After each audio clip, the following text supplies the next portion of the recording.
50 to 80% discount సరే, నాణ్యత ఉందా? Don't worry. ఏ ఫ్యాక్టరీలో అయితే మిగతా బ్రాండ్స్ మందులు తయారు చేయబడతాయో అదే ఫ్యాక్టరీలో మెడ్ ప్లస్ బ్రాండ్స్ మందులు కూడా తయారు చేస్తారు. Best quality, best price, always MedPlus. Kishan Reddy versus Revanth Reddy. Revanth Reddy బహుశా కిషన్ రెడ్డి మీద ఎంత అగ్రెసివ్గా ఇప్పటి వరకు మాట్లాడి ఉండరు సార్. నువ్వు మోదీకి గులాం కాబట్టి గుజరాత్కి వెళ్ళిపో, మోదీ తెలంగాణ వ్యతిరేకి అంటూ కామెంట్ చేశారు సార్. ఒకసారి రేవంత్ రెడ్డి బైట్ ఆన్ కిషన్ రెడ్డి. నువ్వు అంటే గౌరవ మర్యాద ఉండే, అందుకే మాట్లాడేటప్పుడు ఆచితూచి మాట్లాడేటోని కిషన్ రెడ్డి గురించి. కానీ కిషన్ రెడ్డి మీద ఉన్న గౌరవం నాకు 100% పోయింది. తెలంగాణ రాష్ట్ర ఏర్పాటుని వ్యతిరేకించి తెలంగాణ రాష్ట్ర పౌరుషాన్ని అవమానించిన నరేంద్ర మోడీకి నువ్వు గులాంగా మారినవంటే నువ్వు తెలంగాణ బతకడానికి అర్హత కోల్పోయినావు. కిషన్ రెడ్డి తట్టపెట్ట సర్దుకొని నడువు గుజరాత్కు, నువ్వు ఆన్ని పోయి గులాంగిరి చేసుకో.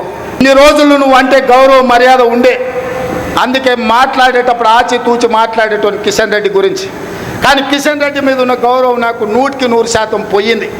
తెలంగాణ రాష్ట్ర ఏర్పాటుని వ్యతిరేకించి తెలంగాణ మోదీకి గులాంగా ఉండడం అంటే పార్టీకి లాయల్గా ఉండడం కాదు సార్. పార్టీకి లాయల్గా ఉంటే గుజరాత్ వెళ్ళిపోవాలి. రాజకీయంగా చేసే విమర్శల్ని అక్షరాలు విశ్లేషించకూడదు. ఎప్పుడు కూడా పొలిటికల్గా మాట్లాడుతుంటారు దాన్ని, అంతే తప్ప దాని ప్రతి పదాన్ని భూతత్వంలో పెట్టి మైక్రోస్కోప్లో పెట్టి మన ఎనాలిసిస్ చేస్తే దానికి అర్థం ఉండదు. సో ఆయన తెలియదా రేవంత్ రెడ్డి కిషన్ రెడ్డి బీజేపీ నాయకుడని? మోడీ క్యాబినెట్లో మంత్రం తెలవదా? అలా అనే విమర్శ ఏంటంటే నువ్వు తెలంగాణ ప్రయోజనాలను తాకట్టు పెడుతున్నావు అనేది విమర్శ. ఆ విమర్శను చేసేటువంటి పద్ధతిలో రకరకాల భాష మన రాష్ట్రాల్లో, తెలుగు రాష్ట్రాల్లో హద్దులు ఎప్పుడో దాటిపోయింది. సో గౌరవాన్ని, సంస్కారాన్ని, మన పొలిటికల్ డిస్కోర్స్ కోల్పోయింది ఎప్పుడో. సో దానికి అనేక కారణాలు ఉండొచ్చు. ఎందుకంటే మీడియాలో కానీ, సోషల్ మీడియాలో కానీ ఒక హద్దులు మీరి మాట్లాడితేనే జనం దాన్ని రిసీవ్ చేసుకుంటున్నారన్న స్థితికి రాజకీయ నాయకులు వచ్చారు. అందువల్ల దాంట్లో అర్థాలని, తాత్పర్యాలని మనం వెతకడం మొదలు పెడితే ఎక్కడ తీయడం. అందులో గౌరవం ఉండాల్సిందే ఎవరికైనా. రాజకీయాల్లో ఒకరి పట్ల ఒకరికి గౌరవం ఉండాల్సిందే. అందులో ఆయన కేంద్ర మంత్రి, రేవంత్ రెడ్డి ముఖ్యమంత్రికి కేంద్ర మంత్రికి గౌరవం ఉండకపోతే నష్టపోయేది తెలంగాణ రాష్ట్రం. ఇక అందులో ఉన్నటువంటి పొలిటికల్ డైమెన్షన్ ఏంటి అంటే తెలంగాణ పౌరుషాన్ని అవమానించి తెలంగాణ ఏర్పాటును వ్యతిరేకించినటువంటి నరేంద్ర మోడీకి నీవు అనుకూలంగా వ్యవహరిస్తున్నావు అన్నది విమర్శ. నరేంద్ర మోడీ నాయకత్వంలో భారతీయ జనతా పార్టీ నాయకుడు కిషన్ రెడ్డి, ఆయన క్యాబినెట్లో మంత్రి కిషన్ రెడ్డి.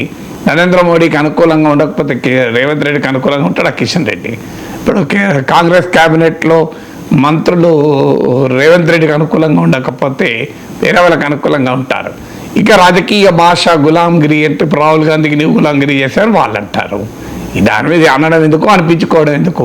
కానీ అనడము అనిపించుకోవడం రాజకీయాల్లో అలవాటు అయిపోయింది. సో అనడము అనిపించుకోవడం కూడా రాజకీయాల్లో ప్లస్గా మారిపోతుందని వాళ్ళు భావిస్తున్నారు. అందుకొరకు ఇందులో ఎవరు తక్కువ ఎవరు ఎక్కువ అని మనము తరా చేసి వాటిని మెజర్ చేయలేం కూడా. సో రాజకీయాలు ఆ స్థాయికి వాళ్ళ ఇప్పుడు వెంటనే బీజేపీ వాళ్ళు రేవంత్ రెడ్డి అంటారు. సో అందువల్ల అందులో ఉన్న పొలిటికల్ పాయింట్ ఏంటంటే మోడీ తెలంగాణ ఏర్పాటును వ్యతిరేకించాడని. ఎందుకంటే ఈ విషయం పార్లమెంట్లో కూడా అనేకసార్లు చర్చకు వచ్చినప్పుడు నరేంద్ర మోడీ సందర్భం లేకుండా కూడా చర్చ తీసి పార్లమెంట్ తలుపులు మూసి తెలంగాణ ఏర్పాటు చేశారు, తల్లిని చంపారు బిడ్డను తీసి అని ఇలాంటి వ్యాఖ్యలు అనేక సందర్భాల్లో చేశారు. అందువల్ల నరేంద్ర మోడీ తెలంగాణ ఏర్పాటు పైన చేసిన వ్యాఖ్యలు అనేక సందర్భాల్లో విమర్శలకు, వివాదాలకు కూడా దారితీసింది. రేవంత్ రెడ్డి దాన్ని దృష్టిలో పెట్టుకొని మాట్లాడుతున్నాడు. కానీ అల్టిమేట్గా ఇదే నరేంద్ర మోడీ ప్రధానమంత్రిగా అధికారిక కార్యక్రమంలోకి వస్తే రేవంత్ రెడ్డి బడే బాయ్ చోట వాయన లేదా? సో అప్పుడు బీఆర్ఎస్ వాళ్ళు తీవ్రంగా విమర్శించారు. నీకు బడే బాయ్ నరేంద్ర మోడీ ఎట్లా అవుతాడు అంటే కాంగ్రెస్ బీజేపీలు కలుస్తున్నాయని విమర్శించారు. దానికి అప్పుడు రేవంత్ రెడ్డి వివరణ కూడా ఇచ్చాడు. నేను ముఖ్యమంత్రిని, ఆయన ప్రధానమంత్రి ముఖ్యమంత్రి మధ్య ఆ రకమైన సంబంధాలు ఉండాలని. ఇప్పుడు రేవంత్ రెడ్డికే నరేంద్ర మోడీ బడే బాయ్ అయితే కిషన్ రెడ్డికి ఇంకే బాయ్ అవుతాడు? సో కిషన్ రెడ్డి సొంత పార్టీ నాయకుడు, ఆయన క్యాబినెట్లో మంత్రి, అలాంటప్పుడు ఇంకా అంతకన్నా బడే బాయ్ కన్నా పెద్దగానే అవుతాడు కదా. సో అందువల్ల రాజకీయాల్లో ఇలా సందర్భోచితంగా ఒకరికొకరు మాట్లాడుకుంటారు, పొలిటికల్గా షార్ప్గా విమర్శించుకుంటారు.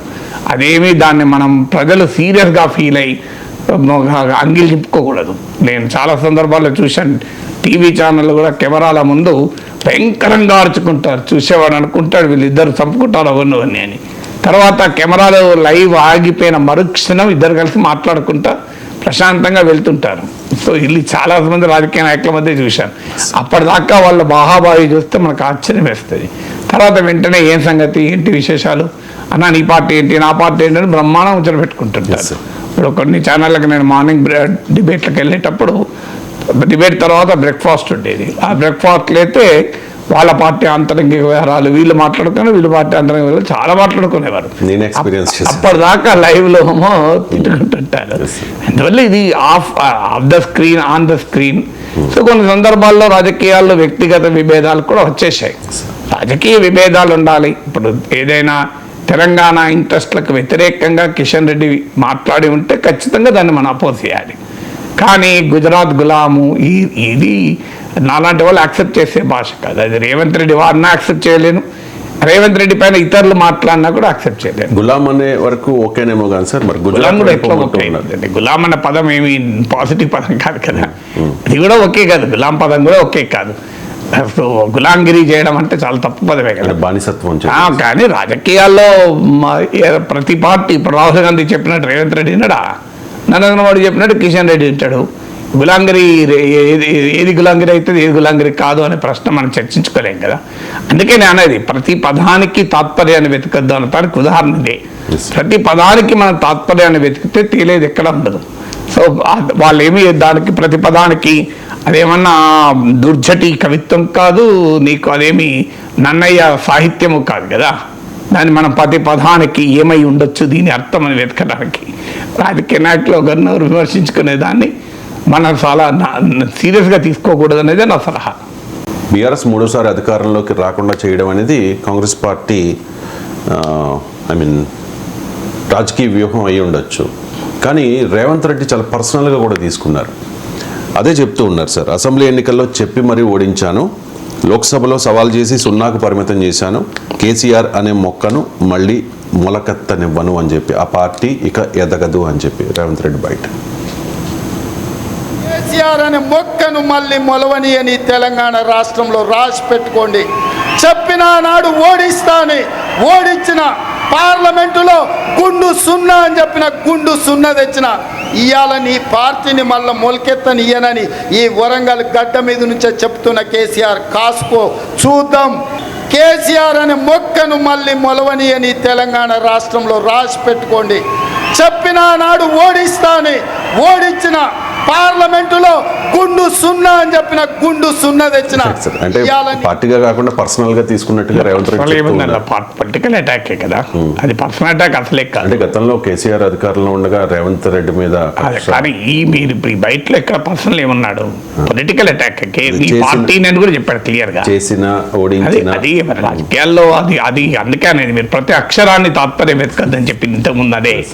సో అది క్లియర్గా పొలిటికల్ అటాక్. నీ పార్టీని అన్నాడు తప్ప వ్యక్తిగతంగా కేసీఆర్ అనలేదు కదా. అందువల్ల పర్సనల్ అటాకింగ్ కాదు, అది పొలిటికల్ అటాకే. బీఆర్ఎస్ వేరు, కేసీఆర్ వేరు కాదు కదా. మీరు బీఆర్ఎస్కి ఓటు వేసేవాళ్ళు కేసీఆర్ని చూసి ఓటేయకపోతే ఇంకెవరిని చూసి ఓటేస్తున్నారు? లేదా మత్స్సుదాచారిని చూసి ఓటేస్తున్నారా, లేకుంటే ఇంకా జోగిరిపల్లి సంతోష్ చూసి ఓటేస్తున్నారా? సో ఓటేసే వాళ్ళు కేసీఆర్ని చూసే ఓటేస్తున్నారు, అందరూ తెలిసిన విషయమే కదా ఇది. అందువల్ల కేసీఆర్ని టార్గెట్ చేస్తారు తప్ప అది పర్సనల్ కాదు. అది పర్సనల్ అంటే వ్యక్తిగతంగా ఆయన క్యారెక్టర్ మీద అటాక్ చేస్తే అది పర్సనల్ అవుతుంది. So this is a political attack. నీకు కేసీఆర్ అనే మొక్క అంటే అర్థం ఏంటి? కేసీఆర్ అనే మొక్కనా, కేసీఆర్ ప్లాంటా, దానికి విత్తనం ఏది అని అడిగారు, ఆన్సర్ ఉండదు ఎవరి దగ్గర. అది పొలిటికల్ కామెంట్. కేసీఆర్ అనే మొక్క ఎట్లయితే విత్తనం ఉంటుందా, కేసీఆర్ మనిషికి అని అది మొక్క ఎట్లవుతుంది అందులో అనరాదు కదా. దాని ఫిగరేటివ్ మీనింగ్ ఏంటి అంటే బీఆర్ఎస్లో మళ్ళీ రాష్ట్రంలో ఎదగనీయము, ఇది కంక్లూజన్. దానికి చెప్పే పద్ధతి చాలా అట్రాక్టివ్గా ఉండటానికి కేసీఆర్ అనే మొక్కను నేను మొలకెత్తనివ్వను అని అంటారు. మొలకెత్తలే ఉంటుంది రాజకీయాల్లో, భూమి కాదు రాజకీయం అంటే. కేసీఆర్ అనే వ్యక్తి ప్లాంట్ కాదు మొలకెత్తడానికి. అందువల్ల ఫిగరేటివ్ సెన్స్లో మనం ఆలోచించాలి తప్ప అక్షరాన్ని భూతత్వంలో పెట్టి మనం తాత్పర్యాన్ని వెతికితే ఎక్కడ ఆన్సర్ ఉండదు. ఫిగరేటివ్ సెన్స్లో వాడినప్పుడు ఏంటది, బీఆర్ఎస్ అనే పార్టీని మళ్ళీ ఎదగనీయను. సో రేవంత్ రెడ్డి చెప్పిన 2 అంశాలు నిజమే కదా. ఇప్పుడు పిసిసి అధ్యక్షుడిగా నేను అంటే అర్థమైన ఆయన ఒక్కడే ఓడించాడని కాదు కదా, కాంగ్రెస్ పార్టీ నాయకుడిగా ఓడించాడు. కేసీఆర్ను ఓడించాడంటే ఒక్కనే కాదు, బీఆర్ఎస్గా. అందువల్ల తాను పిసిసి అధ్యక్షుడు అయిన తర్వాత కేసీఆర్ అధికారంలోకి రాకుండా చేస్తాను అని రేవంత్ అన్నమాట నిజం. అప్పుడు చాలామంది ఇది అయ్యేదా పోయేదా, రేవంత్ రెడ్డి ఏం చేయగలుగుతాడు కేసీఆర్ను, కాంగ్రెస్లో ఇన్ని గ్రూపులు, కాంగ్రెస్కి అంత సీన్ లేదు. ఆ రోజుల్లో కాంగ్రెస్ పరిస్థితి ఏంటి, ఉప ఎన్నికల్లో ఓడిపోవడము, 3,000 ఓట్లు వచ్చుడు, తమ సిట్టింగ్ సీట్లు హుజరాబాద్ కోల్పోవడము, జానారెడ్డి లాంటి బడా నాయకుడు పెద్ద నాయకుడు ఓడిపోవడము, జిహెచ్ఎంసీలో 2 సీట్లు రావడం, మల్కాజ్గిరి పార్లమెంట్ స్థానంలో, అది కూడా ఇవన్నీ మనకు తెలిసిందే కదా. అందువల్ల కాంగ్రెస్ పార్టీకి పెద్ద నాయకులు ఏం చేయలేకపోయి రేవంత్ రెడ్డి ఏం చేస్తాడని చెప్పి ఆ రోజుల్లో చాలామంది వ్యాఖ్యానించారు కూడా. ఎందుకంటే ఆ రోజు కేసీఆర్ చాలా టవరింగ్ పర్సనాలిటీ, చాలా పవర్ఫుల్ పర్సనాలిటీ. కానీ కేసీఆర్ పట్ల ఉన్న వ్యతిరేకతను బీజేపీ సమర్థవంతంగా ఉపయోగించుకుంటూ దుబ్బాకలో, హుజరాబాద్లో, జిహెచ్ఎంసీలో గెలిచిన సందర్భం కూడా. ఏమనంటే కేసీఆర్కు ప్రత్యామ్నాయం బీజేపీ, మోడీ నాయకత్వంలో బీజేపీ ఓడించగలుగుతుంది. ఇప్పుడు బండి సంజయ్ దూకుడు ఇవన్నీ మనం చూసాం. ఆ సమయంలో రేవంత్ రెడ్డి పిసిసి ప్రెసిడెంట్గా ఎమర్జ్ అయ్యాక కాంగ్రెస్ పార్టీ గ్రాఫ్ గణనీయంగా పెరిగిన మాట నిజం. సో అందులో రేవంత్ రెడ్డి నాయకత్వంలో కాంగ్రెస్ కేసీఆర్ను ఓడించేందుకు నిజమే కదా.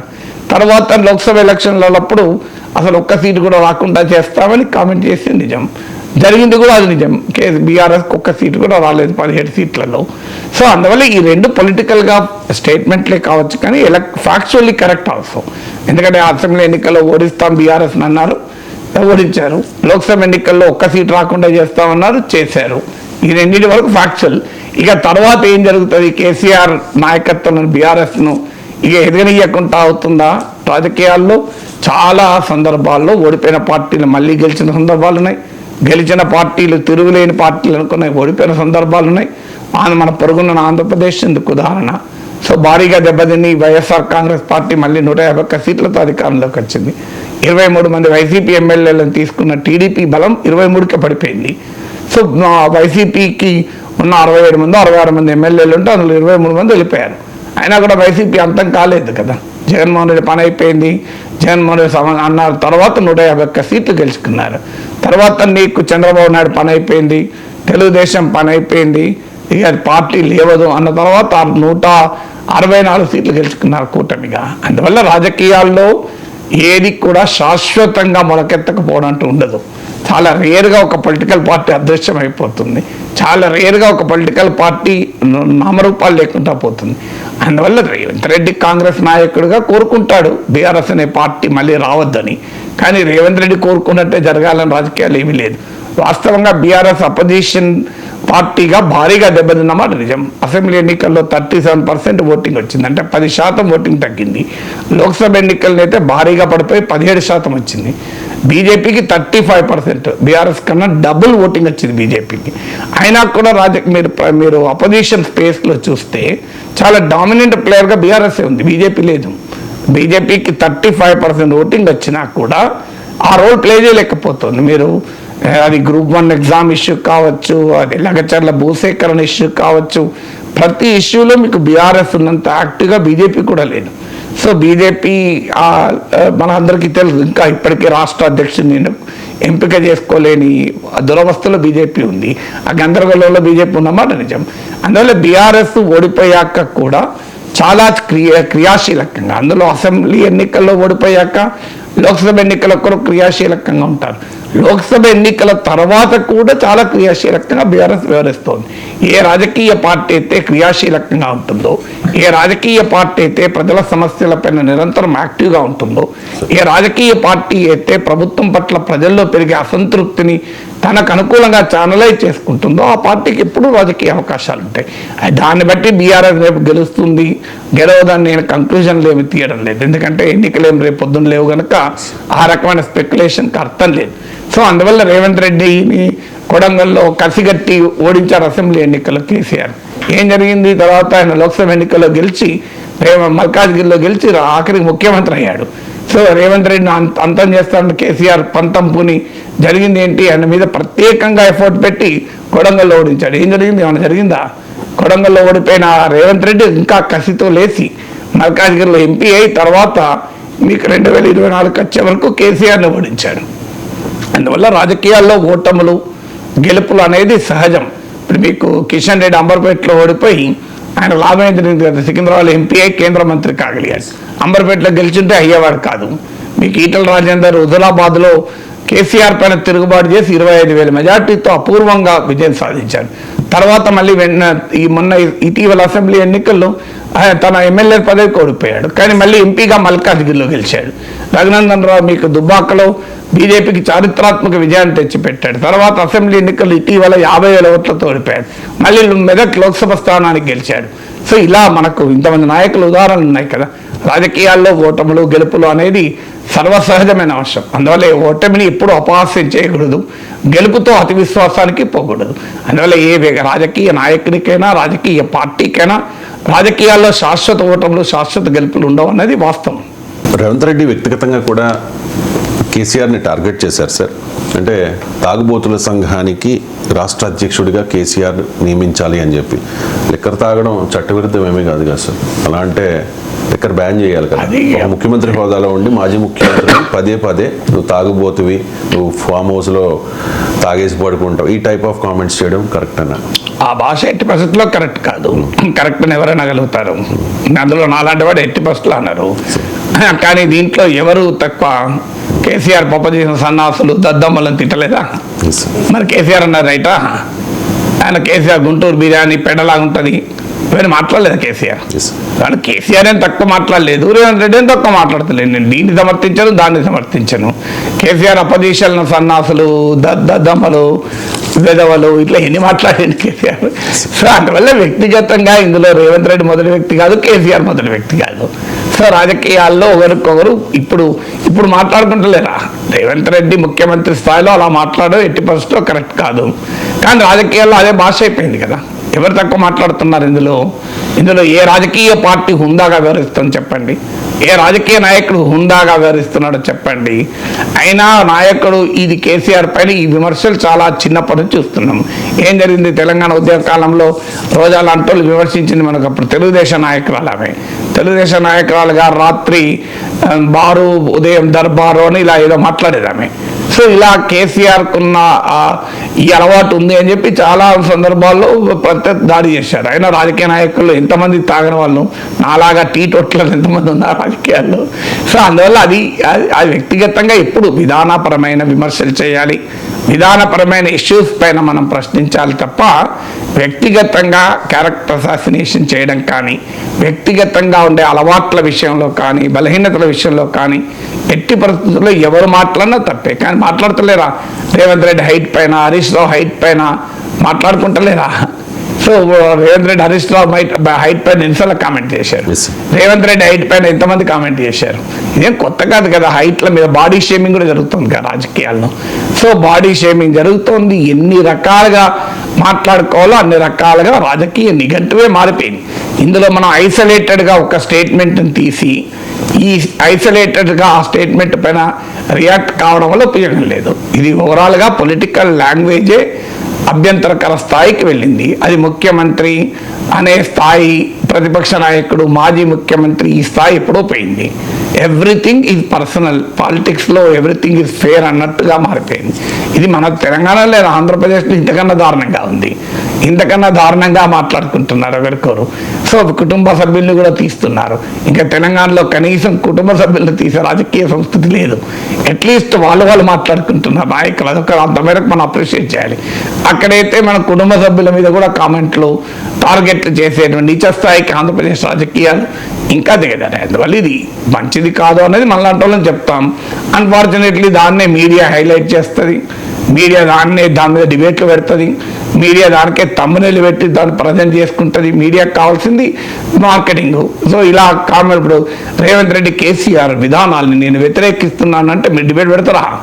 మీరు పెట్టరు. తాగుబోతుల సంఘానికి ఆయన అధ్యక్షుడు వెంటనే తాగుబోతుల సంఘానికి అధ్యక్షుడు ఉంటారా? తాగిందా తాగలేదా ఓ గంట సేపు దాని మీద నానా గోళ ఉంటుంది. ఈ కేసీఆర్ తాగిందా, తాగలేదా, గ్లాస్ తాగిందా, సగం గ్లాస్ తాగిందా, పావు గ్లాస్ తాగిందా, క్వార్టర్ తాగిందని దాని మీద అమెరికా యుక్రెయిన్ సమస్య కన్నా చాలా పెద్ద సమస్య, దేశంలో ఇన్ఫ్లేషన్ కన్నా పెద్ద సమస్య, రూపాయి విలువ పతనం కన్నా పెద్ద సమస్య. తెలుగు ఛానల్ ఎక్కడన్నా ఇలాంటి ప్రజల జీవితాలకు సంబంధించిన సీరియస్ అంశాలపైన ఎన్ని డిబేట్లు నడిచాయి చెప్పండి మీకు? మణిపూర్ సమస్యకు పరిష్కారం అని డిబేట్ నడిచింది ఎక్కడన్నా? మీరు రూపాయి పతనం అవుతున్నది ట్రంప్ అధికారంలోకి వచ్చినప్పటి నుంచి. మన రూపాయి పతనం వల్ల జరగబోయే పరిణామాలు ఏంటి అని 4 స్పీకర్లు పెట్టి డిబేట్ పెట్టిన సందర్భం ఎక్కడన్నా ఉందా? ఏమైనా వీళ్ళు వాడిని అన్నారు, వాడు వీళ్ళు అన్నారు, ఈ గోలనే క్రేజ్ అంతే తప్ప నీకు దానివల్ల మీడియా కూడా ఎందుకు కారణం? సోషల్ మీడియా ఇంతకన్నా దుర్మార్గం. ఆ తాగుబోతుల సంఘం అని తమిళ పెడితే జనం దాన్ని ప్రెస్ చేసి చూస్తూనే ఉంటారు. రూపాయి పతనం అంటే ఏదో నాలంటోడు మాట్లాడితే చూస్తున్నారు, అదే విషయం. నేను రూపాయి పతనం మీద మాట్లాడిన 50,000 మంది చూశారు. కానీ ఎంతమంది చూస్తున్నారు? మధ్యతరగతి ఖర్చు చేయడం తగ్గిపోయింది. లేటెస్ట్ డేటా Q2 డేటా చూస్తే మిడిల్ క్లాస్ కన్జంప్షన్ పడిపోయింది. సో FMCG సెక్టర్ కన్జంప్షన్ పడిపోయింది. Fast moving consumer goods, Hindustan Lever ఇలాంటి కంపెనీల కన్జంప్షన్ అమ్మకాలు కూడా పడిపోయాయి. ఇది చాలా సీరియస్ ఎకనామిక్ డెవలప్మెంట్. అంటే ఇన్కమ్స్ స్టాగ్నేట్ అవుతున్నాయి, ఇన్కమ్స్ పెరగడం లేదు, డిస్పోజబుల్ ఇన్కమ్ తగ్గుతున్నాయి. ఈ సీరియస్ టాపిక్, ఇది పబ్లిక్ డేటా. దీనిపైన ఎన్ని టీవీ ఛానల్లో డిబేట్ పెట్టా నాకు చెప్పండి. నేను ఒక్కనే మాట్లాడాను. నేను మాట్లాడుతున్న దాంట్లో 60,000 మంది చూశారు. జనం చూడాలంటారు. మీడియాని అడిగితే ఏమంటారంటే ఇవి మా దగ్గర చూడరండి అంటారు. వీళ్ళెవరో జనాన్ని కలిసినట్టు. ఎందుకు చూడరు? నా చూశారు కదా మధ్యతరగతి ఖర్చు చేయడం తగ్గింది అని ఒక వీడియో ఉంటుంది. 60,000 మంది చూశారు. ఇప్పటికి ఎట్లా చూశారు మరి? ఎందుకు చూడరు? మీడియాకున్న దౌర్భాగ్యం కూడా ఉంది ఇక్కడ. రాజకీయాల్లో పతాక శీర్షికలు ఎప్పుడవుతాయి? అభ్యంతరకరంగా రాజకీయ నాయకులు మాట్లాడితేనే పేపర్లలో పేజీ వేస్తారు. అభ్యంతరకరంగా మాట్లాడిన దాన్ని తీసుకొని డిబేట్ నడుపుతారు. అభ్యంతరకరంగా మాట్లాడిన దాన్ని ఇంకా అభ్యంతరకరంగా తమ్ముల్స్ పెట్టి ఆనంది అన్నట్టుగా, ఆనంది ఉన్నది లేనట్టుగా చూపి ఆ తమ్ముల్స్తో జనాన్ని అట్రాక్ట్ చేస్తారు. జనం కూడా అదే చూస్తున్నారు. ఒక సెక్షన్ ఆఫ్ జనం, అందరు కాదు. కానీ జనం వేరే కూడా చూస్తున్నారు. నా అనుభవం చెప్తున్నాను కదా. కానీ మీడియా, అది సోషల్ మీడియా పట్టించుకుంటుందా? సో దాని మీద ఎన్ని యూట్యూబ్ ఛానల్ మీరు మధ్యతరగతి ఖర్చు చేయడం తగ్గింది, మిడిల్ క్లాస్ కన్జంప్షన్ డేటా వచ్చింది, FMCG సెక్టార్లో కన్జంప్షన్ తగ్గింది అన్నది మీరు నాకు చెప్పండి. ఎన్ని టీవీ ఛానల్ డిబేట్లు పెట్టారు రవిశంకర్? మీరు నాకు చెప్పండి. ఎన్ని యూట్యూబ్ ఛానళ్ళు తమిళ పెట్టి దీని మీద చర్చించారు చెప్పండి. I find very rare. నేను అన్ని చూస్తానని అనను, కానీ వెరీ రేర్. చూడరు అంటారు. నా చూశారు కదా 60,000 మంది. చూడకపోవడం ఏంటి? 60,000 ఎట్లా చూశారు అన్నది? అందువల్లే పబ్లిక్ ఇంట్రెస్ట్ జర్నలిజం పోయింది. వాట్ ఇంట్రెస్ట్ పబ్లిక్ అనేది కారణం చెప్తారు. అది కూడా నిజం కాదు. నేను అందుకే అయిపోయింది. వాట్ ఇంట్రెస్ట్ పబ్లిక్ అంటే మరి నేను మాట్లాడుతూ 60,000 చూశారు కదా, కానీ అది మాట్లాడతారా? తాగుబోతున్న సంఘం అన్న దానిపైన ఇక టీవీలలో డిబేట్లు 4 రోజులు మీరు ఆపండి. ఇలాంటి కామెంట్ల పైన అసలు కవర్ చేయడం మానేయండి. ఎవరైనా మాట్లాడతారో చూడండి రాజకీయ నాయకులు. పొరపాటున కూడా మాట్లాడరు. మీడియా, సోషల్ మీడియా ఇగ్నోర్ చేయండి. ఇలాంటి అసభ్యకరమైన, అభ్యంతరకరమైన వ్యాఖ్యల్ని. No politician will speak. Politician ఎందుకు మాట్లాడుతున్నాడు? మీడియా అదే చూపెడుతుంది, సోషల్ మీడియాలో అదే హైలైట్ అవుతుంది, ఆల్గరిథమ్స్ అవే పట్టుకుంటున్నాయి, జనం అవే ఆసక్తిగా చూస్తున్నారు కనుక వాళ్ళు అంటున్నారు. లేకపోతే there is a demand, there is a supply. మీరు డిమాండ్ లేకుండా చేయండి. మీరు ఒక వారం రోజులు మన సాధ్యం కాదు ఐడియల్గా, కానీ అన్ని టీవీ ఛానళ్ళు, అన్ని యూట్యూబ్ ఛానళ్ళు కూర్చొని మేము ఒక వారం రోజులు ఈ చెత్త వ్యక్తిగత కామెంట్లు రాజకీయ నాయకులు ఎవరినో తిట్టుకుని కవర్ చేయము. సీరియస్ ఎకనామిక్ ఇష్యూస్, ప్రజల జీవితాలు, వీటిపైన చర్చిస్తాం అనండి. రాజకీయాల్లో వాళ్ళు మాట్లాడతారో చూడండి, ఇవే మాట్లాడతారు. అప్పుడు పొలిటీషియన్లు ఏం మాట్లాడతారు సార్? నరేంద్ర మోడీ ప్రభుత్వంలో మిడిల్ క్లాస్ కన్జంప్షన్ పడిపోయింది, దీనికి కారణం ఏమై ఉంటుందని విశ్లేషిస్తారు. పొలిటీషియన్ అనే వ్యక్తి ప్రజల దృష్టిని ఎలా ఆకర్షించాలి అనే యాంగిలే. సీరియస్ అంశాలపైన ప్రజల దృష్టి ఉంటే దాని గురించే మాట్లాడతారు. సీరియస్ అంశాల గురించి ప్రజల దృష్టి లేదనుకోండి, వాళ్ళు ఏదైనా ట్రివియల్ ఇష్యూస్ గురించి మాట్లాడతారు. అందులో ఎవరి లోపం అంటే అందరిది లోపమే. తలా పాపం తిలా పిడికెడం. ఈ లగచర్లలో రైతుల్ని ఇంటెన్షనల్గా రెచ్చగొట్టి ప్రభుత్వాన్ని అస్థిరపరిచే కుట్ర జరిగింది అనేది కాంగ్రెస్ వాదన అయితే, బీజేపీ అండ్ బీఆర్ఎస్ ఆరోపిస్తూ ఉన్నాయి సార్. రేవంత్ అల్లుడి కోసమే ఈ కంపెనీలు అక్కడికి తీసుకొస్తూ ఉన్నారు అని చెప్పేసి. సో స్టిల్ అక్కడ ఇంకా ఉద్రిక్తతలు కొనసాగుతూ ఉన్నాయి. కేటీఆర్ ఒక కామెంట్ చేశారు సార్, లగచర్ల మరో మణిపూర్ అయిపోతుంది అని చెప్పేసి. మణిపూర్లో ఉన్న పరిస్థితులు లగచర్లలోనూ ఉన్నాయి అనేసి కంపేర్ చేయొచ్చు సార్. మన దేశంలో సంబంధం లేని పోలికలు ఉంటాయి. ఆంధ్రప్రదేశ్, శ్రీలంక ఇండియా మాట్లాడారా లేదా? శ్రీలంకకి ఆంధ్రప్రదేశ్కి ఏం సంబంధం? శ్రీలంక దేశం అని కూడా కాదు. దేశమైనా మన ఆంధ్రప్రదేశ్ అంతా చాలా పెద్ద దేశం కాదు. కానీ శ్రీలంక ఎకానమీ ఏమో ఎక్స్పోర్ట్ డ్రివెన్ ఎకానమీ. సో ఎప్పుడైతే కోవిడ్ వచ్చిందో టూరిజం పడిపోయింది. తర్వాత టూరిజం పడిపోవడంతో వాళ్ళకి వచ్చే ఆదాయం మొత్తం మేజర్ సోర్స్ టూరిజం. తర్వాత ఆర్గానిక్ ఫార్మింగ్లోకి వెళ్ళి టోటల్గా ఆర్గానిక్ ఫార్మింగ్లో వెళ్ళి ప్రొడక్టివిటీ బాగా పడిపోయింది. సో అందువల్ల శ్రీలంకలో ఎకనామిక్ కండిషన్కు ఎకనామిక్ సిచ్యువేషన్కు ఆంధ్రప్రదేశ్లో అప్పులు చేయడానికి ఏంటి సంబంధం? కానీ ఆంధ్రప్రదేశ్లో శ్రీలంక బాగా మారిపోతుంది అని కామెంట్లు చేశారు. తెలంగాణ ఆఫ్ఘనిస్తాన్ తాలిబాన్లు అవుతున్నారు అని అంటారు. తాలిబాన్లకు తెలంగాణకి ఏం సంబంధం? సో అందువల్ల ఒక సెన్స్ ఆఫ్ ప్రపోర్షన్ లేకుండా కంపారిజన్లు చేస్తూ ఉంటారు. అలాంటి కంపారిజన్లో ఇదొకటి. లగచర్లకు మణిపూర్కి ఏం సంబంధం? మణిపూర్లో జరుగుతున్నది జాతుల ఘర్షణ.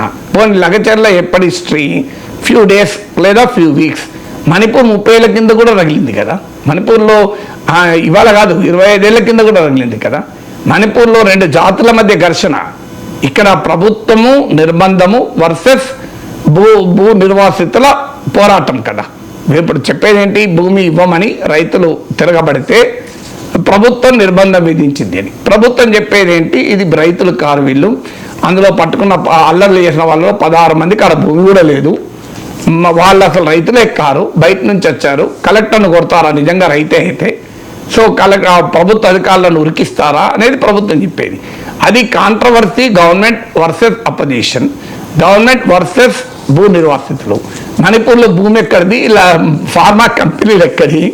మణిపూర్లో అసలు ప్రభుత్వం సమస్య కాదు, 2 జాతుల మధ్య ఘర్షణ. కుకీలు మేటీల మధ్య జరిగే ఘర్షణ. అందులో నాగాలు, రకరకాల జాతుల వారు. Manipur border state, Telangana border state కాదు. సో సంబంధమే లేని పోలిక కదా. సో మణిపూర్లో ప్రభుత్వం మేటీలకు అనుకూలంగా ఉంది అనేది కుకీల విమర్శ కావచ్చు. ఇక్కడ ఆ కాంటెక్స్టే లేదు. సో మణిపూర్ లాగా అల్లకల్లోలమై కల్లోలిత ప్రాంతం. ఇప్పుడు మణిపూర్లో 70 కంపెనీల బలగాలు ఉన్నాయి. లగచర్లలో అన్ని బలగాలు ఉన్నాయి. ఆర్మీ దించిండ్రా? మీకు arm forces special powers act ఉంది మణిపూర్లో. లగచర్లలో arm forces special powers act అమలవుతుందా? లగచర్లలో మిలిటరీ దించారా? లగచర్లలో పోలీసుల నిర్బంధం ఉంది, నిర్వాసితులతో సరిగా వ్యవహరించలేదు. ఇవన్నీ విమర్శలు వేరే. మణిపూర్తో పోలిక అనే దాంట్లో అర్థం లేదు కదా. లగచర్ల ఇష్యూ సెపరేట్గా మాట్లాడాలి తప్ప మణిపూర్తో పోల్చితే దాని సీరియస్నెస్ పోతుంది. అది లగచర్ల సీరియస్నెస్ కూడా పోతుంది. మీరు లగచర్లను లగచర్లుగా చెప్పినప్పుడే జనం దానికి రియాక్ట్ అవుతారు. మీరు దాన్ని మణిపూర్తోనో ఉక్రెయిన్తోనో గాజాతోనో పోలిస్తే ఏమవుతుందంటే లగచర్ల పట్ల సీరియస్నెస్ పోయే ప్రమాదం ఉంటుంది. సో ఏదో ఉపరాజకీయంగా మాట్లాడుకుంటారంటారు. మణిపూర్ సిచ్యువేషన్కు లగచర్ల కంపేర్ చేస్తే అది ఏమైనా కాస్తంత పోలికైనా ఉంటుంది ఎక్కడన్నా. సో ఇలా విచిత్రమైన పోలికలు రాజకీయ డిస్కోర్స్లో నిరంతరం జరుగుతూనే ఉంటాయి. నేను ఇది ప్రతిసారి చెప్తున్నాను. శ్రీలంక ఆంధ్రప్రదేశ్ పోలిక ఏంటి? తెలంగాణకు తాలిబాన్ల కేసీఆర్ పాలనప్పుడు తాలిబాన్ల పాలన అని. తాలిబాన్లో మీరు చూశారు ఎంత దారుణంగా ఉంటుందో. సో తాలిబాన్లకు మీకు పోలిక ఏంటి? ఇప్పుడు చంద్రబాబు నాయుడు స్థాయిలో కిమ్తో పోల్చేవారు, ఉత్తర కొరియాలో కిమ్ అని. సో ఉత్తర కొరియాలో కిమ్ పాలన వెళ్ళి చూశారు వీళ్ళు ఎవరన్నా? సో అక్కడ ఉన్న పరిస్థితుల్లో ఎవరికైనా గ్రౌండ్ లెవెల్ అంచనా ఉందా? సో ఇలా కిమ్తో, తాలిబాన్లతో, శ్రీలంకతో, మణిపూర్తో మన ఇష్టం వచ్చినట్టుగా పోలుస్తూ ఉంటారు రాజకీయ నాయకులు. కారణం ఏంటి అంటే ఒక పబ్లిక్ పర్సెప్షన్ ఉంటుంది. ఇప్పుడు మణిపూర్ అంటే చాలా అల్లకల్లోలంగా ఉంది అనేది పబ్లిక్ పర్సెప్షన్. కిమ్ అంటే చాలా నిరంకుశంగా ఉంటాడు అనే ఒక పబ్లిక్ పర్సెప్షన్. తాలిబాన్ అంటే భయంకరమైన అణచివేత ఉంటుంది అని పబ్లిక్ పర్సెప్షన్. ఆ పబ్లిక్ పర్సెప్షన్ను తాము ఉపయోగించుకునే దానికి రాజకీయ నాయకులు ఈ అనుచిత పోలికలు చేస్తారు. వాళ్ళకి తెలియదని కాదు. ఏం కేటీఆర్ అమాయకుడా? కేటీఆర్ మణిపూర్ ఇష్యూ తెలియదా? లగచర్ల మణిపూర్ ఒకటే అని కేటీఆర్ అనుకుంటాడా?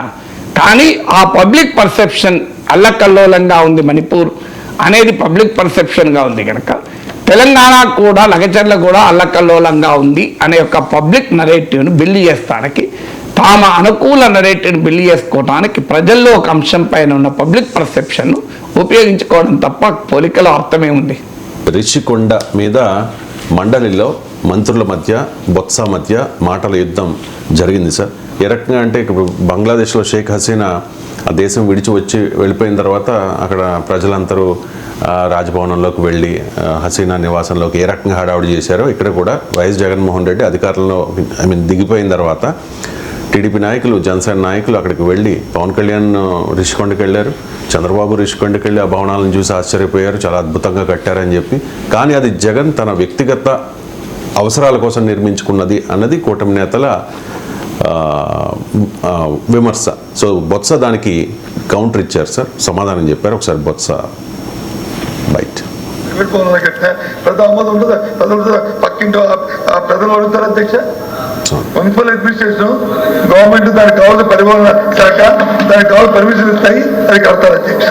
దాంతోపాటు అది ప్రభుత్వ భవనం. ఇప్పుడు జీవో చూపెట్టారు, ఆ జీవన అవకాశాలు మేము డిఫర్ అవ్వట్లేదే. ఎవరు డిఫర్ అవ్వట్లేదు. నేను రికార్డు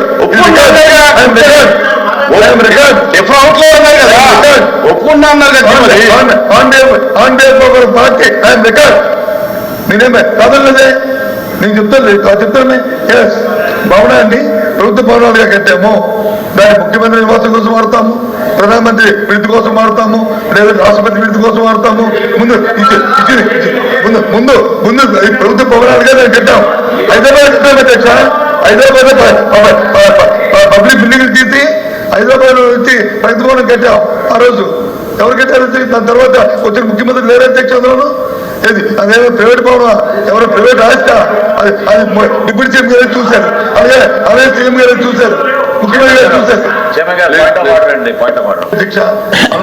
ఇప్పటికీ చెప్తూ ఉన్నారు సార్, అది ప్రభుత్వ భవనము, అది జగన్ ఆస్తి కాదు, ప్రజల ఆస్తి అని చెప్పేసి.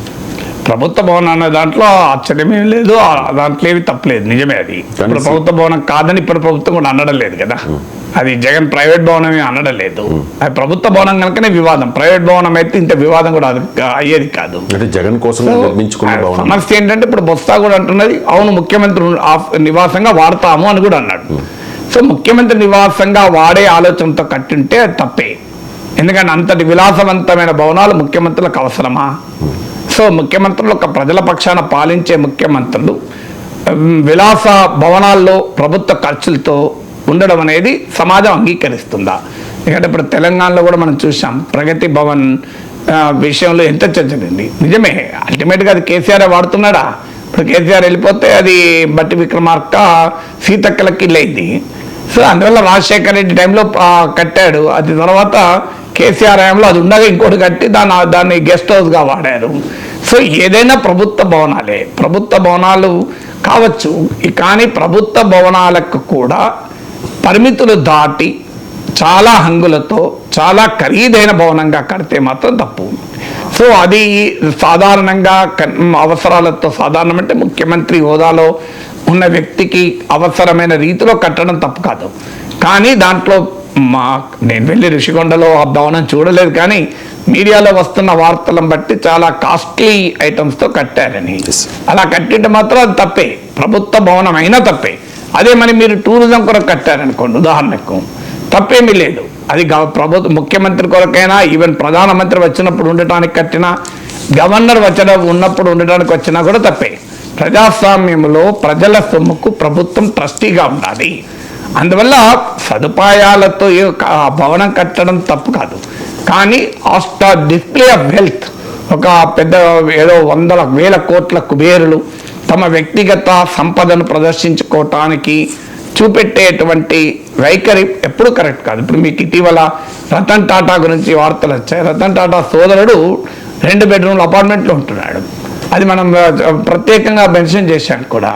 సో అందువల్ల మీకు బుద్ధదేవ్ భట్టాచార్య బెంగాల్ ముఖ్యమంత్రి చనిపోయిన వార్తలు వచ్చాయి. ఆయన ముఖ్యమంత్రిగా ఉన్నప్పుడు, ముఖ్యమంత్రి పదవి అయిపోయినాక కూడా 2 బెడ్రూమ్ అపార్ట్మెంట్లో ఉన్నాడు. సో ఓన్లీ నేను కలకత్తా యూనివర్సిటీలో అడ్రస్ చేస్తానికి వెళ్తే టాక్సీ వాడు ఆపి, ఇంకో ఈ అపార్ట్మెంట్లో ఉంటాడు సార్ అంటే, అది ఒక మిడిల్ క్లాస్ అపార్ట్మెంట్. ఆడ ఆపి చూపెట్టాడు, అది ఏమీ లేదు, అడవలేదేం లేదు, 2 బెడ్రూమ్ అపార్ట్మెంట్లో ఉండేవారు. సో అలా నాకు రామ్ మాధవ్ చెప్పాడు, బీజేపీ నాయకుడు, మీకు మాణిక్ సర్కార్ త్రిపుర ముఖ్యమంత్రి, ఆయన సతీమణి, ఆయన మార్క్సిస్ట్ ముఖ్యమంత్రి, ఆయన సతీమణి గుడికి పోయేదట. రోజు ఆమె గుడికి పోయడానికి రిక్షాలో పోయేదట. సో ఆమె ఈవెన్ ఆఫీస్ కారు కూడా వాడేది కదా. దాన్ని మనం గొప్పగా చెప్తున్నాం కదా ఇప్పుడు. అందువల్ల రాజకీయాల్లో ఆ నిరాడంబరత్వం అనేది పెద్ద పదం కావచ్చు. ఈ రోజుల్లో నిరాడంబరత్వం మనం ఊహించకపోవచ్చు. కానీ ప్రజల సొమ్ముతో కట్టే అధికార నివాస గృహాలకు కూడా హద్దులు ఉండాలి, పరిమితులు ఉండాలి. ఇష్టం వచ్చినట్టుగా ఖర్చు చేస్తామంటే అది కరెక్ట్ కాదు. అందువల్ల మొదలు జగన్మోహన్ రెడ్డి చేసిన తప్పు ఏంటంటే రిషికొండ కట్టినంత కాలం అది చాలా రహస్యంగా ఎలాంటి పారదర్శకత లేకుండా కట్టారు. దానివల్ల విమర్శలు మొదలయ్యాయి. సో అది ఎవరిని చూడనివ్వలేదు, ఆ దగ్గరికి కూడా ఎవరిని పోనివ్వలేదు. అది ఎందుకు కడుతున్నారో క్లారిటీ లేదు. ఇప్పటికి కూడా బస్సు ఏమంటున్నాడు, అది మామూలు గవర్నమెంట్ బిల్డింగ్, అది ముఖ్యమంత్రి నివాసంగా వాడతాం, గవర్నర్ నివాసంగా వాడతాం, ప్రైమ్ మినిస్టర్ వచ్చినప్పుడు వాడతాం అంటున్నారు. అందులో విశాఖకు ముఖ్యమంత్రి తన నివాసాన్ని మారుస్తున్నాడు అన్న వార్తలు వస్తున్న సమయంలో అది కట్టారు. అందువల్ల క్లారిటీ లేనప్పుడు, పారదర్శకత లేనప్పుడు సహజంగానే అది జగన్ కొరకే కట్టారన్న భావన వస్తుంది. జగన్ కొరకు కట్టినా జగన్ ముఖ్యమంత్రిగా ఉన్నప్పుడే కదా, ఆయన ముఖ్యమంత్రి లేకపోతే వేరే వాళ్ళు వాడుకోవచ్చు కదా, వాడుకోవచ్చు. కానీ అలాంటి కట్టడమే తప్పు కదా. ఫస్ట్ అంత విలాసవంతమైన భవనాలు ప్రభుత్వాధినేతల నివాస గృహాలుగా కూడా అవసరమా అనేది క్వశ్చన్. కానీ అన్ఫార్చునేట్లీ ఆ డిబేటు ఆ స్థాయి దాటి పర్సనల్ లెవెల్కి వెళ్ళిపోయింది. అడగాల్సింది ఏంటంటే, మీరు శాసన మండలి సభ్యులతో ఒక బృందాన్ని తీసుకెళ్ళి మీడియాను కూడా తీసుకెళ్ళి అందులో వాడిన వస్తువులు ఏంటి, ఆ వస్తువుల ధర ఎంత, అవసరమా? ఎందుకంటే ఇప్పటి వరకు ఆరోపణలు ప్రత్యారోపణలే. కొన్ని 15 లక్షల కమ్మోడు వాడారని ఇలాంటివన్నీ మీద చూశాను. నిజమే, మరి 15 లక్షల కమ్మోడు వాడితే అది అన్యాయమే కదా. ప్రజల సొమ్ముతో ముఖ్యమంత్రికి వాష్రూమ్లో కూడా 15 లక్షల కమ్మోడు ఉండాల్సిన అవసరం లేదు కదా. 20,000 పెట్టండి, 50,000 పెట్టండి, మంచి క్వాలిటీ పెట్టండి, అభ్యంతరమే లేదు. 15 లక్షలు అవసరం లేదు. 5 స్టార్ హోటల్, 7 స్టార్ హోటల్స్లో కూడా లేని ఫెసిలిటీస్ అయితే క్రియేట్ కాకూడదు. అందువల్ల ఆ డిబేట్ అలా నడవాలి. ఇది ప్రభుత్వ భవనం అంటున్నారు కదా, ముఖ్యమంత్రి నివాసమైనా వాడితే వాడమంటున్నారు కదా, let all parties delegation go there, వెళ్ళి ఒక్కొక్క ఐటమ్స్ దానికి ఏంటి physical examination, financial data, audit అవన్నీ ఉంటాయి కదా. ప్రభుత్వం పెట్టే ఖర్చు అంటే ఏది రహస్యంగా ఏమి ఉండదు. సో దాని బిల్స్ ఉంటాయి, దానికి పెట్టిన ఖర్చు ఉంటుంది. ఇది రాజకీయ ఆరోపణలు ప్రత్యారోపణలే కాదు, నిజాలు బహిరంగంగానే చర్చించండి. ఇక ముందైనా అది ఉపయోగపడుతుంది. ఇక భవిష్యత్తులో రాజకీయ నాయకులైనా ఇలా ప్రజల సొమ్ముతో నిర్మాణాలు చేపట్టేటప్పుడు కొంత బాధ్యతాయుతమయంగా ఖర్చు చేస్తారు. అందులో ముఖ్యమంత్రి, గవర్నరు, ఈవెన్ ఇప్పుడు మనకు రాజ్భవన్ అంటారు, రాజులు పోయినా కూడా రాజ్భవన్ అన్న పదం వాడింది. నిజంగా పదం రాజ్భవన్ పదం వాడకూడదు. అది సో రాజులు ఎక్కడిది, దాన్ని రాజ్యభవన్ అని పెట్టి కావాలంటే రాజ్యాధినేత కనుక. సో మన దగ్గర ఆ లింక్ ఇప్పటికీ కూడా వలసవాద అవశేషాలు ఉన్నాయి. అందులో మీ సొంత డబ్బుతో వల్గర్ డిస్ప్లే ఆఫ్ వెల్త్ కూడా మంచిది కాదు. అందులో ప్రభుత్వ సబ్బుతో వల్గర్ డిస్ప్లే ఆఫ్ వెల్త్ ఎప్పుడు కరెక్ట్ కాదు. అందువల్ల ఇలా vulgar display of wealth, vulgar display of luxury Rishikonda భవనంలో ఉందా లేదా అనే చర్చ జరపాలి. అది కాకుండా పర్సనల్ లెవెల్ అటాకింగ్ అవుతూ ఉపయోగం లేదు. దానికి వైసీపీ వాళ్ళు తెలివిగా ఏమంటున్నారు, మీరు కట్టిన నిర్మాణాలకు ఎంత ఖర్చు పెట్టారు, రిషికొండకి ఎంత ఖర్చు పెట్టారు, దీని క్వాలిటీ దాని క్వాలిటీ చూడండి. ఎందుకంటే వీళ్ళే చెప్తారు చాలా అద్భుతంగా కట్టారని. మరి అద్భుతంగా కట్టిన దానికైనా ఖర్చు ఎంత అని అది కూడా జరగాలి చర్చ. ఇప్పుడు ఎందుకంటే ఇక్కడ మనం ఆ రోజుల్లో చూసాం, స్పీకర్ కోడల శివప్రసాదరావు స్పీకర్ ఛాంబర్లో నీళ్ళు వచ్చినాయని, సెక్రటరియట్లో నీళ్ళు వచ్చాయని. మరి ఆ డబ్బు అందువల్ల పెట్టిన ఖర్చుకు తగిన నిర్మాణం జరిగిందా చూడాలి. ఆ పెట్టిన ఖర్చు అవసరమా ఆ స్థాయికేనే, అంత లగ్జరీ అవసరమా అని కూడా చర్చ జరగాలి. అందువల్ల పబ్లిక్ వర్క్స్ యొక్క క్వాలిటీ మీద చర్చ జరగాలి, పబ్లిక్ వర్క్స్ యొక్క ప్రైసింగ్ పైన కూడా చర్చ జరగాలి, దాని అవసరాలకు చర్చ జరగాలి. ఎవరికి కావాల్సిన యాంగిల్ వాళ్ళు మాట్లాడుతున్నారు. వైసీపీ వాళ్ళు ఏమంటున్నారు చూడండి, మీరు రిషికొండలో అద్భుత భవనం కట్టారని వీళ్ళు ఒప్పుకుంటున్నారు కదా. ఈ అద్భుత భవనానికి మేము ఎంత ఖర్చు పెట్టాం, టీడీపీ చంద్రబాబు నాయుడు ముఖ్యమంత్రిగా మొదటిసారి ఉన్నప్పుడు తాత్కాలిక భవనాలకు ఎంత ఖర్చు పెట్టారు, అందులో స్పీకర్ ఛాంబర్లకు కూడా నీళ్ళు వచ్చాయి, సెక్రటరియట్లకు నీళ్ళు వచ్చాయి, వర్షం పడితే మరి ఈ కన్స్ట్రక్షన్ క్వాలిటీ ఎంత అని వాళ్ళు అంటున్నారు. రెండు చర్చ జరగాలి, ఇది కూడా జరగాలి. పెట్టిన డబ్బుల ఖర్చుకు తగ్గట్టుగా క్వాలిటీ ఆఫ్ కన్స్ట్రక్షన్ ఉందా, అసలు ఖర్చు ఆ స్థాయిలో అవసరమా అనే దానిపైన పబ్లిక్ డిబేట్ నడిస్తే ఒక ప్రొపరేటీ ఉంటుంది. పబ్లిక్ రిసోర్సెస్ వెచ్చించేటప్పుడు దానికి ఒక బాధ్యతాయుతమైన విధంగా ప్రజల విశ్వాసంతో పనిచేసే రాజకీయ నాయకత్వం పబ్లిక్ ట్రస్ట్ అది. సో అందువల్ల దానికి ఉపయోగం ఉంటుంది. అది నడిచి వ్యక్తిగతంగా వీళ్ళు అనుకుంటే ప్రజలకు వచ్చి ఉపయోగం ఉండదు. Let there be a public trust debate. So even రెండింటిని డిబేట్ చేయండి, రిషికొండ మీద డిబేట్ చేయండి, అమరావతిలో కట్టిన తాత్కాలిక నిర్మాణాలపై కూడా ప్రైస్ క్వాలిటీ నిర్మాణం జరిగిందా, పెట్టిన ప్రైస్కు అంతటి విలాసాలు అవసరమా, మరి అది ప్రభుత్వ గృహాలకైనా అనేది చర్చ జరగాల్సిన అవసరం ఉంది. అన్నిటికీ మించి ఇప్పుడు దాన్ని ఎలా వాడుకోవాలి. ఇప్పుడు కట్టిన నిర్మాణం జగన్మోహన్ రెడ్డి చేసిన పెద్ద పొరపాటు ప్రజావేదిక కూల్చేశాడు. నేను ఆ రోజు కూడా చెప్పాను, మీరు ఈ ప్రజావేదిక కూల్చి కృష్ణా నదీ తీరంలో ఉన్న ప్రతి అక్రమ నిర్మాణాన్ని కూలిస్తే ప్రభుత్వం ఆదర్శంగా మొదలు పెడుతుంది అని అంటే రైట్. కానీ తర్వాత ఒక్క అక్రమ నిర్మాణం కూడా కూల్చింది జగన్. కేవలం ప్రజావేదికనే కూల్చాడు. అంటే అది క్లియర్గా చంద్రబాబు నాయుడు కట్టిన బిల్డింగ్లో నేను ఉండను అనే కసి కనబడ్డది. సో ఆ కసి మంచిది కాదు. ఇప్పుడు కూడా ఋషికొండను దీన్ని ఎలా ప్రొడక్టివ్గా ఉపయోగించుకుంటారు. సో దీనికి విశాఖలో ఒక టూరిజం ప్లేస్ కూడా, దాన్ని ఎలా వాడుకుంటారో ఆలోచించండి.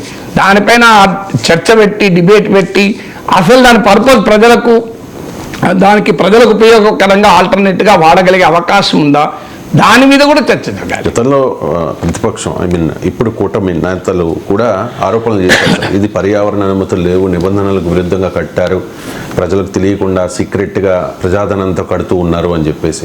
మరి పర్యావరణ అనుమతులు లేకపోతే నిబంధనలకు విరుద్ధంగా ఉంటే అప్పుడు ఏం చేయాల్సి ఉంటుంది ప్రభుత్వం? అది ప్రభుత్వం ఆలోచించాల్సిన విషయం. అంటే ప్రజావేదిక కూడా అదే కదా సమస్య. అది కూడా పర్యావరణ విరుద్ధంగా కట్టారు కదా. ఇప్పుడు ప్రభుత్వాలే పర్యావరణ విరుద్ధంగా నిర్మాణాలు చేస్తుంటాయి, కానీ ప్రజల భారీ సొమ్ముతో ఖర్చు పెడుతుంటారు. ముందు ప్రైవేట్ అక్రమ నిర్మాణాలన్నీ కూల్చి అప్పుడు ప్రభుత్వ నిర్మాణం గురించి ఆలోచించవచ్చు. ఇప్పుడు కృష్ణా నదీ తీరాల అక్రమ నిర్మాణాలు లేవా? అవన్నీ వదిలేసి మీరు ప్రభుత్వం కోర్టు ఖర్చు పెట్టి కట్టిన దాన్నే కూల్చాలా? ప్రభుత్వం చేయకూడదనే నిజం. పర్యావరణాన్ని విధ్వంసం చేసే విధంగా ప్రభుత్వం చేయకూడదని నిజం. కానీ ప్రభుత్వాలు చేస్తున్నాయి. చేసినప్పుడు ప్రైవేట్ వాటిని మొదలు ఆపి మీరు ప్రభుత్వం తర్వాత మొదలు ప్రభుత్వాన్ని కూలగొట్టేస్తారు. ఈ ప్రభుత్వం వచ్చేస్తుందో ఆ ప్రభుత్వం వచ్చేస్తుంది. అఫ్కోర్స్ ఇప్పుడు ఋషికొండ కూలుస్తామని ఎవరు అనలేదు. అందువల్ల పర్యావరణ నిబంధనలకు అది ప్రభుత్వం have to take a call. ఎందుకంటే 100 కోట్లు ఖర్చు పెట్టాక దాన్ని కూలగొట్టడం వల్ల ప్రజలకు వచ్చే నష్టం కూడా చాలా ఎక్కువ కదా. సో దాన్ని ఎలా వాడుకోవాలి, ఎలా ఉపయోగించుకోవాలనేది ప్రభుత్వం ఆలోచించాలి. ఎలా ప్రొడక్టివ్గా వాడుకోవాలి. అయితే దీన్ని ఎలా ప్రొడక్టివ్గా వాడుకోవాలి అనే దానిపైన కాన్సన్ట్రేషన్ ఉన్నట్లేదు. పొలిటికల్గా ఎలా ప్రొడక్టివ్గా వాడుకోవాలి అనే దానిపైన ఎక్కువ కాన్సన్ట్రేషన్ ఉన్నట్టుంది. సో అది కొన్ని రోజులు ఉంటుంది. తర్వాతనైనా ప్రజలకు ఇది ఉపయోగకరంగా ఎలా వాడుకోవాలి అనేది ఆలోచించాల్సిన అవసరం ఉంటుంది. అమెరికా అధ్యక్ష పీఠం నుంచి దిగిపోవడానికి ఇంకా 2 నెలల సమయం ఉన్న నేపథ్యంలో బైడెన్ తీసుకున్న ఒక నిర్ణయం ప్రపంచవ్యాప్తంగా ఉద్రిక్తతకు దారి తీయబోతోందనే వార్త సార్ ఇది. రష్యా భూభాగంలో దాడికి బైడెన్ ఉక్రెయిన్కు అనుమతి ఇచ్చారు. వెంటనే ఉక్రెయిన్ దాడి చేసింది రష్యా మీద. రష్యా తన అణ్వస్త్ర వినియోగానికి వీలు కల్పించే దస్త్రంపై రష్యా అధ్యక్షుడు పుతిన్ సంతకం కూడా చేశారు సార్. సో ఈ పరిణామాలు అణుయుద్ధానికి దారి తీయబోతూ ఉన్నాయా? అణుయుద్ధం విషయంలో కూడా మీడియా స్పెక్యులేషన్లు ఎవరైనా మీరు అడిగారని కాదు అనేది. అణుయుద్ధాన్ని కూడా స్పెక్యులేట్ చేయగలమా? ఎవరైనా can anybody speculate nuclear war? ఇంతవరకు మానవ నాగరికత పుట్టినప్పటి నుంచి ఇప్పటికి ఒక్కసారే జరిగింది.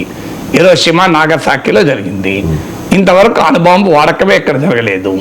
కానీ అణుయుద్ధం విషయంలో కూడా మహారాష్ట్రలో ఎవరు గెలుస్తారు అనే లెవెల్లో స్పెక్యులేట్ చేయడం అనేది సాధ్యమయ్యే పని కాదు. ఫస్ట్ పాయింట్ ఏంటంటే దస్త్రంపై సంతకం చేశారంటే వెంటనే అణ్వాయుధాలు ప్రయోగిస్తామన్నట్టు కాదు. దస్త్రంపై సంతకం పెట్టడం అనేది పోస్టరింగ్ అని కూడా అంటారు. సో దానికి అంటే పుటిన్ ఇప్పుడు కొత్త ఏమి కాదు. గతంలో అనేక సార్లు రష్యన్ ఫారిన్ మినిస్టర్ మాట్లాడాడు, మా దేశ సావర్నిటీని కాపాడుకోవడానికి అవసరమైతే అణ్వస్త్రాలకు కూడా వాడతాము అని.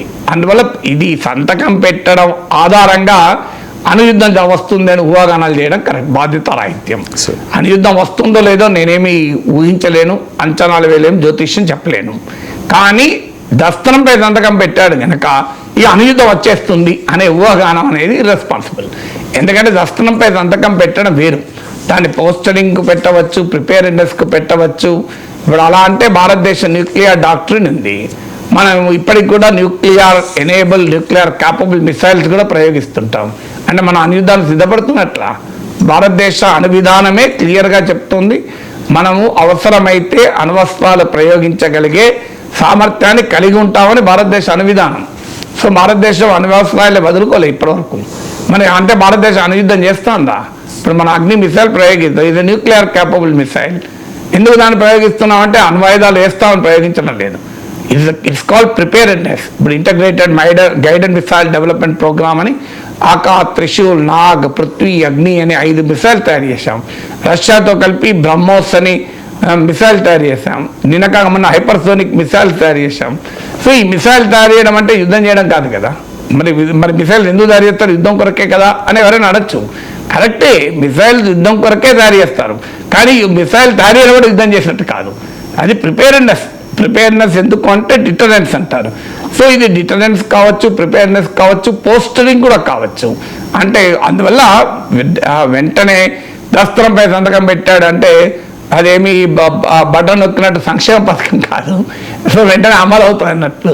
బట్ డెఫినెట్గా రష్యా న్యూక్లియర్ పోస్టరింగ్ చేస్తోంది, అంటే అవసరమైతే నేను అణ్వాయుధాలు వాడుతాను అనే హెచ్చరికలు చేస్తోంది.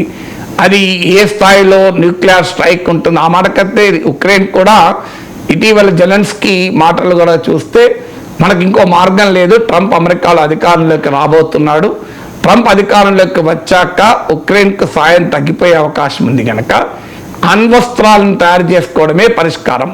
ఈ బైడెన్ ప్రెసిడెన్సీ ఉన్న 2 నెలల కాలంలో ఈ విండోను ఉపయోగించి, ట్రంప్ పవర్లోకి వచ్చే విండోను ఉపయోగించి అణ్వస్త్రాలు తయారు చేసుకోగలిగితే అదే మనల్ని కాపాడుతుంది అనే భావన ఉక్రెయిన్లో కూడా కలుగుతుంది అని వార్తలు వచ్చాయి. అఫ్కోర్స్ ప్రెసిడెంట్ జెలెన్స్కీ దాన్ని ఖండించారు, ఎందుకంటే దాని రిపర్కషన్ చాలా సీరియస్గా ఉంటాయని కనుక ఖండించారు. వాస్తవంగా సోవియట్ యూనియన్ ఉన్న రోజుల్లో సోవియట్ యొక్క న్యూక్లియర్ ఆర్సనాల్ అంతా, అణ్వాయుధ సామర్థ్యంలో చాలా గణనీయమైన భాగం ఉక్రెయిన్లో ఉండేది. కానీ 1991లో ఉక్రెయిన్ ఇండిపెండెంట్ కంట్రీగా ఏర్పడ్డాక 1994లో ఉక్రెయిన్, రష్యా, వెస్టర్న్ కంట్రీస్ కలిపి ఒక ఒప్పందాన్ని సంతకం చేశాయి. ఆ ఒప్పందం ప్రకారం ఉక్రెయిన్ భద్రతకు హామీ ఇస్తూ ఉక్రెయిన్ అణ్వస్త్రాలు వదులుకుంది, వాలంటరీగా అణ్వస్త్రాలు వదులుకుంది. ఇప్పుడు ఉక్రెయిన్లో కూడా పునరాలోచన ఏంటంటే ఆ అణ్వస్త్రాలే వదులుకొని ఉండకపోతే ఇవాళ రష్యా ఇంత దూకుడుగా ఉండేదా అనే ఆలోచన ఉక్రెయిన్లో మొదలైంది. మీకు అది ఉత్తర కొరియా, ఇరాన్ అనుభవాలు చూస్తే అమెరికా ఎంత పోస్టరింగ్ చేసినా ఉత్తర కొరియా మీదికి పోలేకపోతుంది, ఇరాన్లోకి పోలేకపోతుంది. కారణం ఆ 2 దేశాలకు కూడా న్యూక్లియర్ థ్రెషోల్డ్ పవర్స్ అంటారు, అంటే అణ్వస్త్రాలు కలిగి ఉండే సామర్థ్యానికి దగ్గరగా ఉండడం లేదా ఆ సామర్థ్యాన్ని కలిగి ఉండడం. అందువల్ల న్యూక్లియర్ థ్రెషోల్డ్ పవర్స్గా ఉండడం వల్లనే లిబియాను, ఇరాక్ను అంత వెళ్ళి అక్కడ దేశాధినేతలు అంతం చేయగలిగిన అమెరికా, అక్కడ రెజీమ్ చేంజ్, ప్రభుత్వాన్ని మార్చగలిగిన అమెరికా ఇరాన్లో ఎందుకు చేయలేకపోతుంది, ఉత్తర కొరియాలో ఎందుకు చేయలేకపోతుంది అంటే ఈ 2 దేశాలు న్యూక్లియర్ ఎబిలిటీ కలిగి ఉండడమే కదా అనే భావన కూడా ఉంది ఉక్రెయిన్లో. 94లో కనుక మనము ఉక్రెయిన్ సెక్యూరిటీకి హామీ ఇచ్చారు కదా అని అణ్వస్త్రాలు వదులుకున్నాం, ఆ సెక్యూరిటీకి హామీ అమలు కాలేదు కానీ అణ్వస్త్రాలు అయితే కోల్పోయామన్న భావన ఉక్రెయిన్లో కూడా ఉంది. అందువల్ల అటు ఉక్రెయిన్లోను ఇటు రష్యాలోను ఈ న్యూక్లియర్ పోస్టరింగ్ ఉంది, ఇది ప్రమాదకరం. న్యూక్లియర్ పోస్టరింగ్ ఉన్నప్పుడు ఏమవుతుంది అంటే యాక్సిడెంటల్ న్యూక్లియర్ అటాక్ కూడా జరగచ్చు, లేదా సస్పెక్టెడ్ వాళ్ళు అటాక్ చేస్తారేమో అన్న అనుమానంతో వీళ్ళు అటాక్ చేయొచ్చు. ఆ అనుమానం నిజం కావచ్చు, కాకపోవచ్చు కూడా. సో రాంగ్ ఇంటెలిజెన్స్ ఇన్పుట్స్ ద్వారా కూడా తమ పైకి న్యూక్లియర్ అటాక్ జరుగుతుంది అనే అనుమానంతో ప్రియంప్టివ్ స్ట్రైక్ చేయొచ్చు. ఏ జరిగినా న్యూక్లియర్ అటాక్ యొక్క ఇంపాక్ట్ అయితే సేమ్ ఉంటుంది. అందువల్ల డెఫినెట్గా వరల్డ్ హ్యాస్ టు యాక్ట్. ఇది చాలా ప్రమాదకరమైన స్థాయికి వెళ్తుంది కనుక దీన్ని తక్షణం ఆపాల్సిన అవసరమైతే ఉంది. ఎందుకంటే న్యూక్లియర్ వార్లో విజేతలు ఎవరు ఉండరు, అణుయుద్ధంలో విజేతలు ఉండరు, సర్వనాశనం తప్ప మిగిలేదేమీ ఉండదు.